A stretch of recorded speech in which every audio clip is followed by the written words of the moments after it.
The weather sucks, so I thought I'd do a quick gear review for you guys. This is the Atlas from Alti 2. Really like this altimeter. Thought I'd show you guys a little bit about it.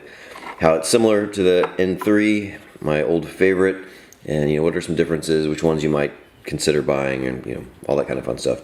So real quickly, it's physical form. It's almost identical dimensionally to the N3. It's a little bit shorter on the long edge, maybe by a 1/4 inch or something like that, 1/8 of an inch.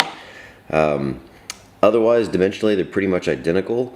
The biggest difference is the N3 has that really thin, kind of wrapped over aluminum that, granted, this one's got probably 1,000+ jumps on it, but it kind of gets dinged up a little bit, and it is a little bit fragile, I guess you could say. And this guy, the case is really strong. It's not at all the same. It almost looks like it's either milled or like a cast aluminum.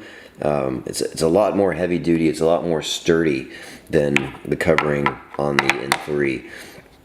As far as other differences, you'll see it does have the micro USB as opposed to the mini USB on the charging port. The buttons are back to kind of similar to the N2, the Neptune 2 buttons compared to the N3 buttons that you've got there. Other than that, it's almost identical to the N3. The guts of this thing, the menus, the stuff that's available on it, the canopy alarms that I love, the number of free fall alarms, all of the programming and the software seems to be identical to the N3 as far as I can tell.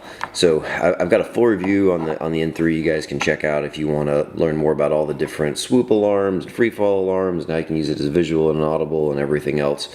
All of that seems to be the same in this guy compared to this guy. I don't know that I would pay the premium to upgrade from an N3 to an Atlas if I didn't need to.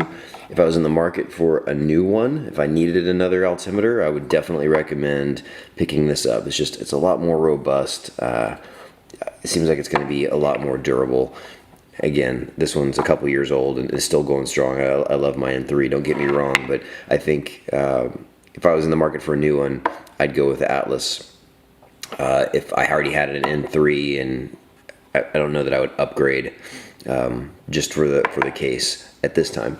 But it's a nice altimeter. It's super handy. It's got all the great stuff that I like that the N3 has. I still run 2 of these guys. One is a visual and one is an audible.